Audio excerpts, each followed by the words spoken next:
Hello, Sagittarius, and welcome to your reading for the weeks of December the 10th through 23rd, 2024. This is a reading if you are Sagittarius Sun, Sag Moon, Sag Rising, or have another significant Sag placement in your chart.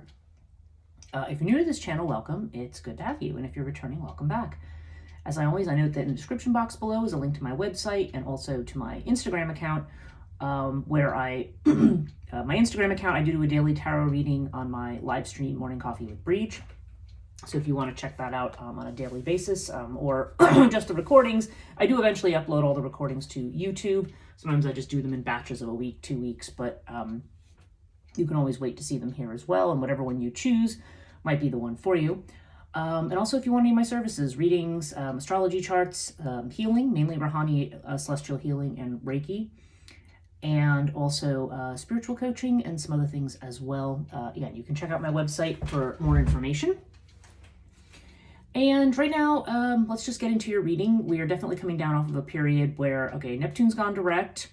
Mercury is still retrograde, but will be going out of retrograde during the period covered by this reading, though we will be in what's known as post-shadow, which will last until about the 3rd of January. So we could still have some, communication screw-ups, travel delays, watch out when you're mailing stuff.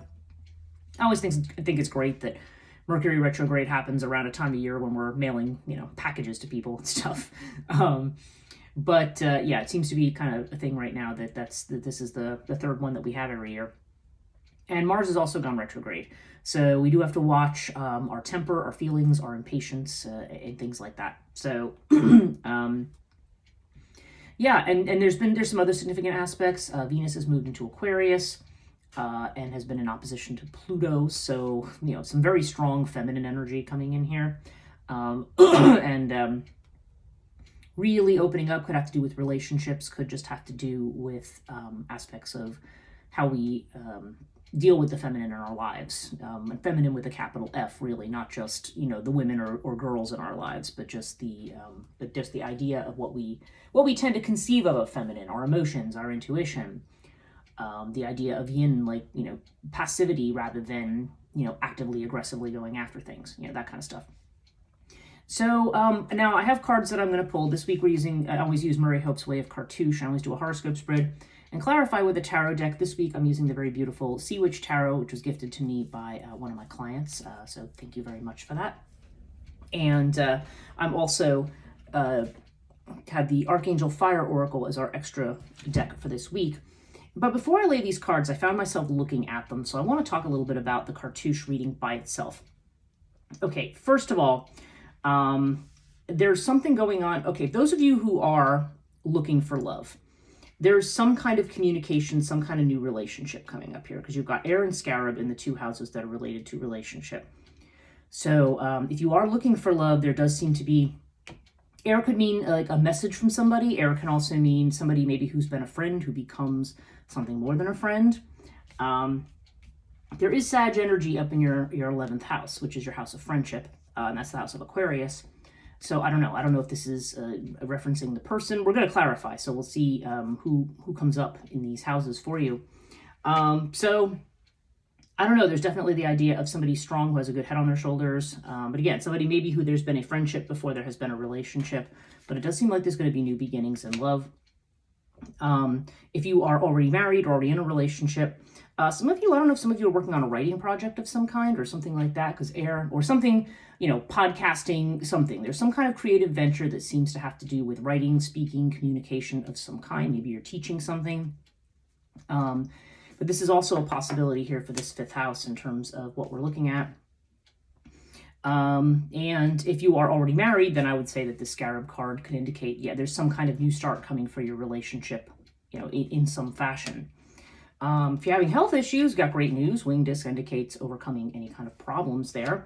This can also indicate, I don't know. I don't know if some of you have like a new job offer here because you have the wing disc with the Ankh.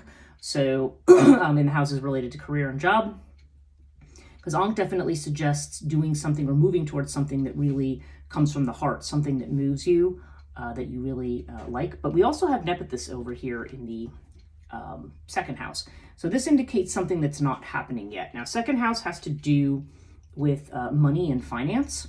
So this could be monies that have not come yet, that you're waiting on. Maybe there's been a delay in something, or maybe it's a case of there's going to be this change, but maybe it's something where like you've got the job, but you haven't actually started and not getting paid yet. I mean, there could be an element of that for some people. But there's definitely a sense here of, there's kind of something you're waiting on with regard to finances. And and there seems to be possibly a short trip that you might be making with water here in the third house. This is short distance travel, and this usually is to or across water is what this often has to do with. So, I mean, the holidays coming up for a lot of people, there could be travel. It's in connection with that. But it can also indicate, communications of an emotional nature, or something where you feel like you have to go with the flow in some way. Again, remember, we are moving out of the retrograde period, so communication still could be a little weird or confused. But it does seem like you are moving towards something. You do have boundaries set right now because you have Anubis in the first house. So you may be, it's not, when I say set boundaries, it doesn't mean you're being unfriendly. It just means that you may be very careful about who you're letting into your personal space right now. And I think it's interesting that you have Urias overall, because this does seem to indicate that however you think things are going, and again, there's nothing here that suggests anything's going badly, there's going to be an unexpected twist or turn. And generally, when Urias shows up, it's unexpected good news, okay? That there's something happening that you're not expecting it. So those are the first impressions that I have off of this, just from looking at the cartouche cards. So let me draw some tarot cards to clarify this, please, for Sagittarius, okay? Yeah, you got this Queen of Swords energy in the first house. So you are you definitely have very high standards right now, Sagittarius. You're not necessarily in a space where you're ready to tolerate people's nonsense. I guess that's the way I want to put it. Or really, I feel like the Queen of Swords. The Queen of Swords, like anything, it's a very intellectual energy, sword energy, and it's coming up in the context of how you're presenting yourself to other people. And some people see the Queen of Swords as being very cold and very calculated, but I tend to think of the Queen of Swords as someone who is just, maybe who has been through stuff. I mean, sometimes it's the card of the widow or the divorcee, that might apply to some people. But there's also this energy of just, we're going to stick to the facts. And if somebody gives you kind of a drama or a story, you might tend to be rather cynical about it. And so, yeah, again, this idea of keeping boundaries, this does make sense. But yeah, you may have very high standards right now about who you're going to let deal with your energy. You know what I mean? Who you're going to let. I don't want to say take advantage of you, but I mean, you don't want people to take advantage of you. You don't want people to drain you of your energy, to take advantage of your kindness. I mean, that's kind of what I'm feeling here from this first house. Now, excuse me. I always have this little, I always get this little tickle in my throat when I'm doing readings. I don't know. Some people have told me that's spirit trying to talk through you, but possibly. Okay. So with regard to this money that hasn't happened yet, we have it with the Six of Pentacles. Six of Pentacles is generally it generally has to do with charity, giving and receiving. So maybe there's money you've lent to somebody, or maybe somebody is going to be giving you money. It could be money that's being gifted to you, because this often, again, there's a sense of almsgiving to this one, that somebody is providing support for you. So, but maybe this is something that hasn't happened. For some of you, this could be support from a sister figure, because Nephthys sometimes is the sister. But again, that would be a very specific reading. I wouldn't say that's the general one.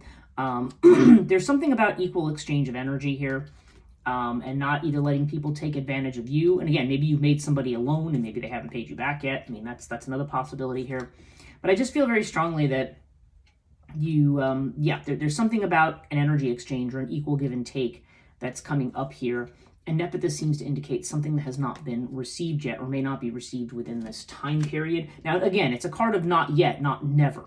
So it just may be something that is delayed or that you're waiting on right now. Okay, so with regard to this water card here in the third house, this journey or trip or shift and change, this is interesting because it shows up with the Devil card. Now, the devil shows up when there is a certain attachment that we have. The devil shows up when we are either addicted to something or we have a situation with a relationship where we want to let go, or we know it would be good for us to do so, but we feel that we can't. Or it doesn't even have to be a relationship. It could be a job. In the third house, it could be a business. It could be a sibling relationship, again, with this. Actually, it's interesting that a sister card shows up here. So maybe for some of you, there might literally be an attachment to a sibling, maybe who's providing the money or something like that. Brother or sister, really. But Nepenthes is a sister card. So interesting that this shows up here. I mean, that strikes me as something that maybe somebody who's watching, it's a very specific message for them. But more generally, the devil has to do with the ways in which we have unhealthy attachments. That's the best way to put it. Either to people or situations. And again, this is a house of communication. So, there could be travel to see a person like this, or maybe there's just a very emotional situation, emotional communication. The devil often encourages us to free ourselves of anything that we feel, where we feel that stuckness or that attachment. It could also just be, I find this card comes up a lot when people will say, oh yeah, this is bad, and I really don't want to deal with this person anymore. They've screwed me over enough times, blah, blah, blah. But, just for now, I'm just going to hang around. It's like, see what I mean? There's always an excuse as to why the chain can't be broken. So that's the thing you might have to find yourself examining here, okay? There's some kind of a shift or change or conversation, and you may want to look at whether or not you really want to be tied to the relationship here. And again, for some people, this could be a sibling relationship, but it can also be a business partnership. It can also have to do with somebody you're communicating with more generally. So yeah, so take that as it resonates for you. Okay, now in the house of home and family, you have Thoth. So there seems to be something karmic going on. There's a lot of people who have family karma right now. I'm seeing ways in which people are trying to detach from the past. And you have it with the card of the Sea Witch, okay? Now, the Sea Witch is the High Priestess in the traditional deck. So the presence of this Sea Witch card suggests to me that there's some, there's a mystery, like there's something hidden or something somebody's not telling you. And this may be something that's about to be uncovered. Like maybe it's time. Thoth sometimes has to also do with the time, something happening at the right time. Now, Thoth sometimes has to do with good turns. So this could be something unexpected that comes from a family realm that, that represents a karmic reward. We often talk about karmic debt and how we're, the consequences of our actions as in a negative sense, but karma also can have that an effect in a positive sense too. So there's more of the positive sense when we see Thoth here. But I don't know, this could be something that takes you by surprise. So, and again, the fact that we have kind of three things in a row here that suggest potentially a family member and generosity and things like that, that might apply here. It could be a sister, could be a mother if it's having to do with this house. But yeah, there seems to be some kind of mystery. When I see these two cards together, High Priestess has to do with very, very deep mysteries, and Thoth has to do with things that we don't have control over the timing. Like they happen to us when they're ready to happen to us. So I don't know. It's time for something with regard to your family, or maybe even your home where you're living. That's another possibility. But there just feels like there's something here, like something that you've either not seen or has not been, made obvious to you, is now going to be become obvious to you. And it's interesting because Nepenthes is also a card of something not being made obvious to you. So, I don't know. This may be something around finances, whether it's finances connected to a home or whether it's connected to a family situation. So, take it as it resonates. Okay. Let's go to your house of health and of job. Okay, sixth house is Virgo energy. And I always think of it as a house of service, how you serve others. So that's why I always think of it as if you are working for someone, paid or unpaid. That's a house that has to do with service. This house can also have to do, like I said, with health matters, also worries and anxieties, because Virgo tends to be somewhat perfectionist. And this is interesting because wing disc you have with the Fool. So this indicates to me that you've taken a leap of faith recently, or you're about to, and you're going to be rewarded for doing that. Okay, so whether or not it's just you finally break free of something, maybe breaking free of what we're seeing over here with the devil, like you just finally say, you know what? it's worth the risk. Whether this means you're going to take on a new job that maybe you're saying like, okay, is it going to work out? Is it going to be the same amount of money, etc., etc. Maybe even you're, getting money from somebody in the interim until you get paid. I don't know. I mean, it could be different for everybody, but the Fool here is this energy of taking a risk. And it's interesting because in your 10th house of career, you have the Princess of Cups with the Ankh. And the Princess of Cups is, this is like, again, new beginnings. And with this, I mean, there's a strong element of love to this. Princess of Cups plus the Ankh, and this is in your house of legacy. So I don't know. I don't know if this is a love relationship that's going to become important to your legacy or career, maybe something you're doing with someone. Because remember, we're seeing these kind of new beginnings over here.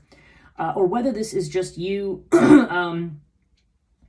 moving into a space where you're doing something new that you really love. I'm seeing that a lot for people who I'm reading for lately, that there's this sense of moving into where the heart is. A lot of times our work and career is centered around what's going to make us the most money or what we think is going to provide security in that way.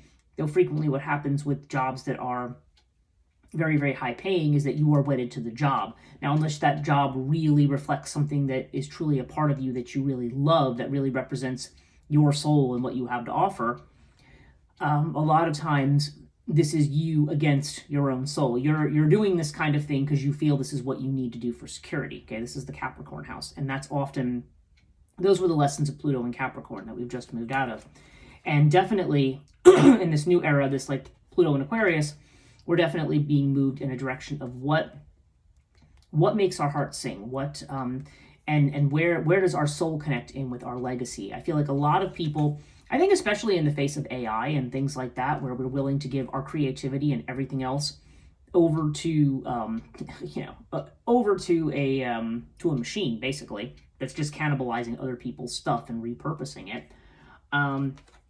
This is telling us not to do that. Okay. Okay, so let's see. Let's look at the 9th house, Sagittarius, your own energy, about expanding of your horizons.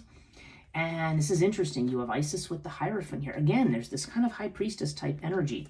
And the Hierophant is a card of spirituality, of spiritual mentorship. Now, sometimes it has to do with traditional religion, but this card, I mean, this is an interesting Hierophant because it says, I have 3 eyes, 2 to look, 1 to see.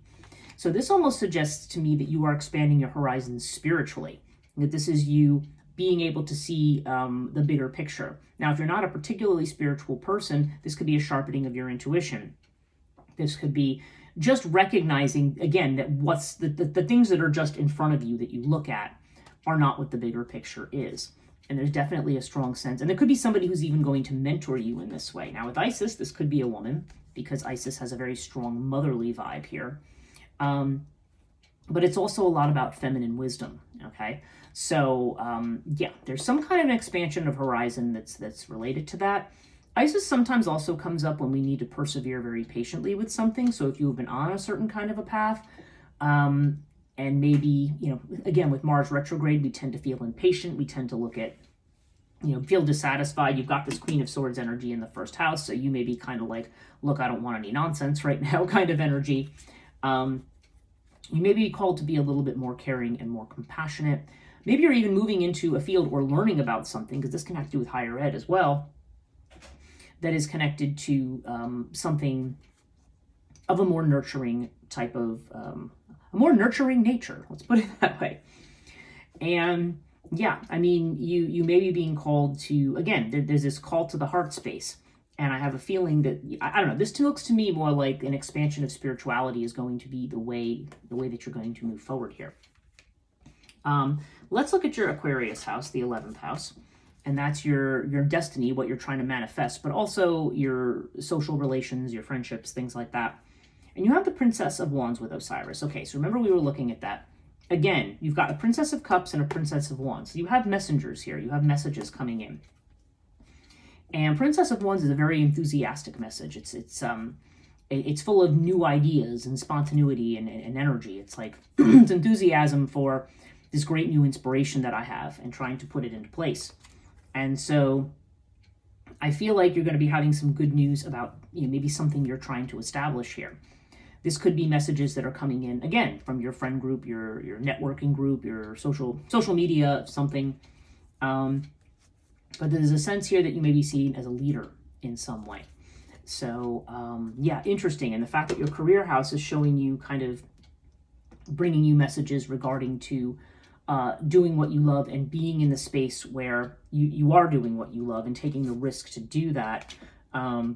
Yeah, this is all very interesting. In the 12th house, okay, this is Pisces energy. And you have, okay, so this is a house where we, what's hidden, what we don't show to other people, maybe where we have self-doubt.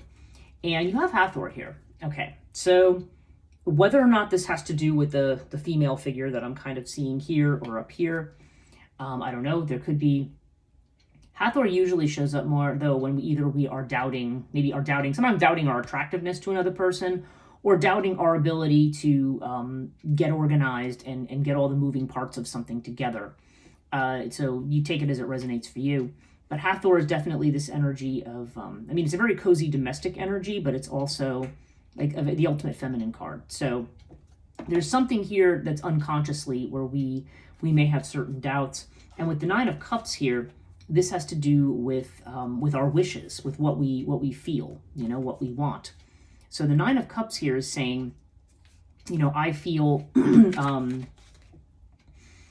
very, it's like there's some doubts about your wishes or about whether or not you have what it takes to manifest your wishes. Sometimes when that shows up here, or we may be spending a lot of time dreaming about where it is that we want to go. But again, the moving parts might be in question as to how we're going to actually do that. But remember, this is the house of unconsciously what we hide or what we're afraid of. Because you've got this in the first house, you've got this energy of just the facts. Don't give me any of this woo-woo nonsense. I want the facts, right? So I don't know. I think the Piscean energy is encouraging you in the direction of the heart. But you right now might be saying, well, I have to maintain this right now because, that is the sensible thing to do. And you may be looking for something or some kind of an assistance or support that has not arrived yet. So, there's definitely a feeling of that. But there definitely looks like there's a lot of potential success here with regard to job and career if you take the risk and move in the direction that your heart is telling you to go. Okay, let's look at the 8th house. You've got, this is Scorpio energy. This is the energy of transformation. And you have the World with Bast, okay? The World says something has definitely ended, but it's ended successfully. It's not like, oh my God, I'm so sick of that and I'm relieved to be done with it kind of energy. It's more like, wow, I've successfully completed a cycle and now I'm ready to do something different. And Bast definitely has a strong celebratory energy. Now, in terms of health issues, sometimes this shows up if we've had psychosomatic illness, like, headaches or stomach aches or things that might be connected to stress. But Bast is about relieving that stress, right? It's about it's about mental healing. It's about healing of the psyche. And so it feels like, something has come to an end, and maybe you're in a space now either where you are healing or where you might be, it may be saying you may be moving into a more social phase of your life, because Bast to me is both creative and it's social. So, so you're definitely moving into a phase where I think you're going to be probably seen by more people and, recognized for what you're doing.